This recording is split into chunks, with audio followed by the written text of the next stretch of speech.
மரியாதைக்குரிய சிடிஆர் அவர்களே,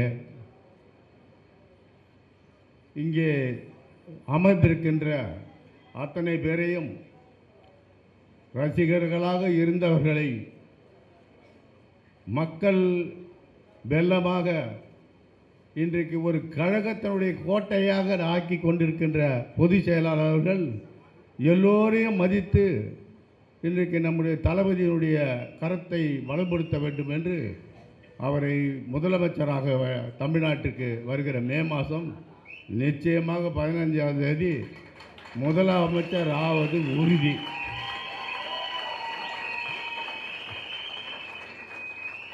நாங்கள்லாம் கட்சியில் இருந்தோம். எந்த கட்சியில் இருந்தோம் உங்களுக்கு தெரியும். அண்ணன் நானும் இருந்தேன், அண்ணன் செங்கோட்டையன் இருந்திருக்கார், ஜேசிடி பிரபாகர். நாங்கள்லாம் துட்டு கொடுத்து தான் கூட்டின்னு வந்தோம். இந்த மாவட்ட செயலரை கேட்டேன் நான், எப்போ ஏதாவது உதவி வேணும்னா சொல்லி பார்த்தேன்னா, வேண்டவே வேண்டாம், எங்களுக்கு கட்சின்னு இருக்குது, யாருக்கிட்டே நான் காசு வாங்க மாட்டேன்ட்டார்.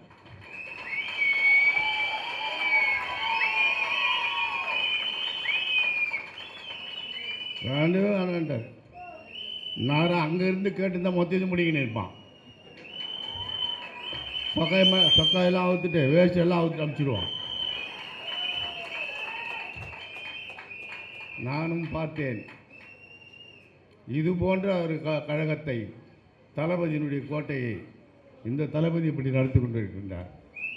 அதற்கு கூடுதலாக இன்றைக்கு நம்முடைய ஆதவ் அர்ஜுனா அவர்கள் ஆள் தான் உயரம்னு பார்த்தா எல்லாமே உயரம் தான். அவர் எல்லாமே உயரம்தான்.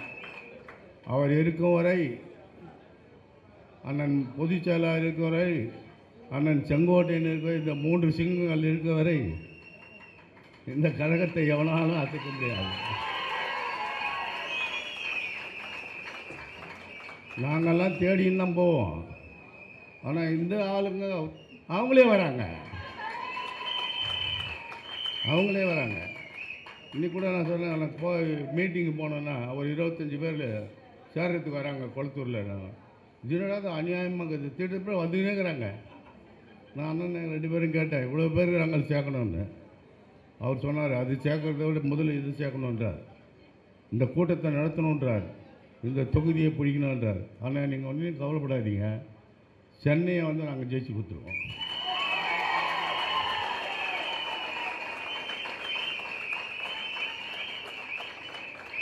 ஏன்னா நான் வேறு மாதிரி பேசினா வேறு மாதிரி போயிடும். இவங்கெல்லாம் பயமாக இருக்குது. இவங்கெல்லாம் ரொம்ப மரியாதையாக பேசுகிறாங்க. அது நமக்கு ஒத்து வராது. இருந்தாலும் பரவாயில்ல.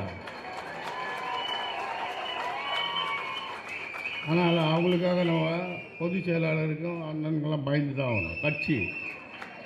நான் கட்சின்னா எதுக்கும் கட்டுப்படுவேன். ஆனால் கட்டுப்படாத என்னை விட்டுட்டா அவ்வளோதான், கதையே கந்தலாயிடும். இருந்தாலும் பரவாயில்ல. அண்ணன் அவர்கள்லாம் இவங்கெல்லாம் இப்போது நீங்கள் உன்னிப்பாக கேட்க வேண்டியது என்னென்னா, சட்டமன்ற தொகுதி இன்றைக்கி வெள்ளிவாக்கம் தொகுதியும் கம்மியாகிடுச்சு. எஸ்ஐஆரில் பெண்களோடு தான் அதிகம்னு நினைக்கிறேன். சென்னையிலே, அதுவும் வட சென்னையில் இருக்கிறதுக்கெல்லாம் பெரம்பூர் தான் ஹையஸ்ட் ஓட்டு. இப்போ கம்மி ஓட்டு துறைமுகம் தான். பாரு, கம்மியாகிடுச்சு. அவ்வளோதான். இனிமேலுக்கு எங்கள் அங்கே ஓட்டும் கம்மியாகிடுச்சு, அவரும் கம்மியாகிட்டாரா, நம்மளாலே துறைமுகத்தில் ஜெயிச்சுட்டு போகிறான். ஆகவே இன்றைக்கி எல்லாருக்கும் அண்ணன் பொதுச் செயலாளர் அவர்களும், அண்ணன் செங்கோட்டையன், ஆதவ அர்ஜுனெல்லாம் நமக்கெல்லாம் இன்றைக்கி எப்படி வேலை செய்யணும்னு கற்றுக் கொடுக்க போகிறாங்க. முதல்ல நம்ம எப்படியெல்லாம் பணி செய்யணும், தேர்தல் பணி எப்படி செய்யணும், ஒரு பூத்தாக எப்படி போய் ஒர்க் பண்ணணும், இதெல்லாம் அவங்க நமக்கு சொல்லுவாங்க. அதுதான் நம்ம முக்கியமாக அதை இறங்கி செய்யணும். அதை மட்டும் நம்ம இறங்கி செஞ்சிட்டோம்னா, என்னை பொறுத்தவரையில் சொல்கிறேன், சென்னையில் நார்த் மெட்ராஸு 8 தொகுதியும் ஜெயிச்சிடுவான். அந்தந்த மாவட்டத்தில் அந்தந்த இந்த ஒர்க்கு மட்டும் நல்லா பண்ணோம்னா, நாம் இறங்கி அழகாக அவங்க பெரியவங்க சொல்கிற மாதிரி பொதுச் செயலாளர் இவங்கெல்லாம் சொல்கிறத கவனமாக கேட்டு பூத்து தான் நம்ம கவனமாக பார்க்கணும். அதே நேரத்தில் தேர்தல் நேரத்தில் ஒத்துமையாக இருந்து அணியெல்லாம் பார்க்காதீங்க,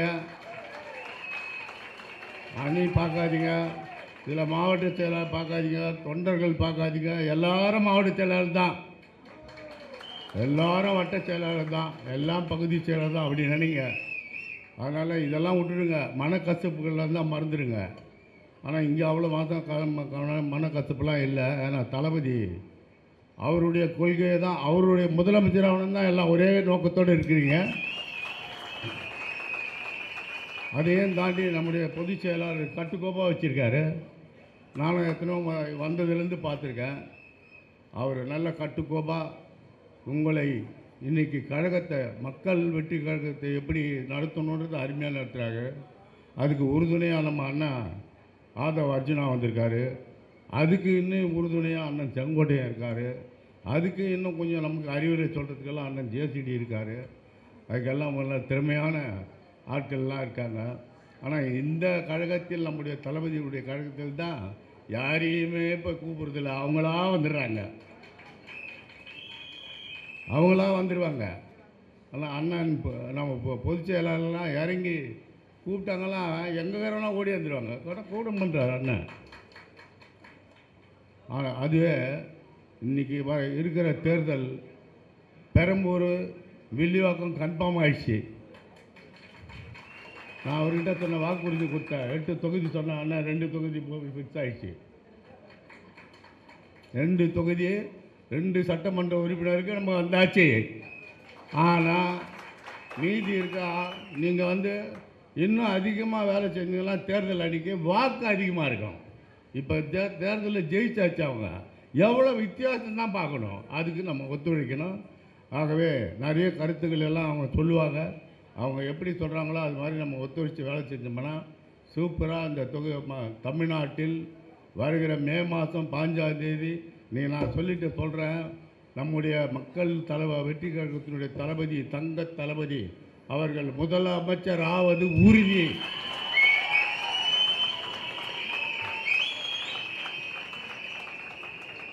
அதுக்கப்புறம் ஒரு 25 வருஷத்துக்கு இதை அசைக்கவே முடியாது.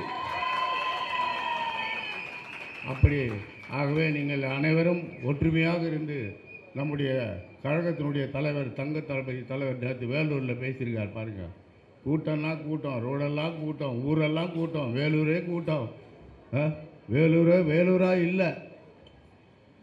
ஆகவே மறுபடியும் நான் சொல்கிறேன், இந்த சென்னை மாவட்டத்தை 8 தொகுதியும் வட சென்னையில், தென் சென்னையில், வட சென்னை வரைக்கும் சொல்கிறேன் நான்.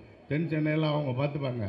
வட சென்னையில் இருக்கிற 8 தொகுதியும் ஜெயித்து கொடுக்க உங்கள் காலடியிலே வைக்க நாங்கள் தயாராக இருக்கிறோம் என்று சொல்லி விடைபெறுகிறேன். நன்றி, வணக்கம்.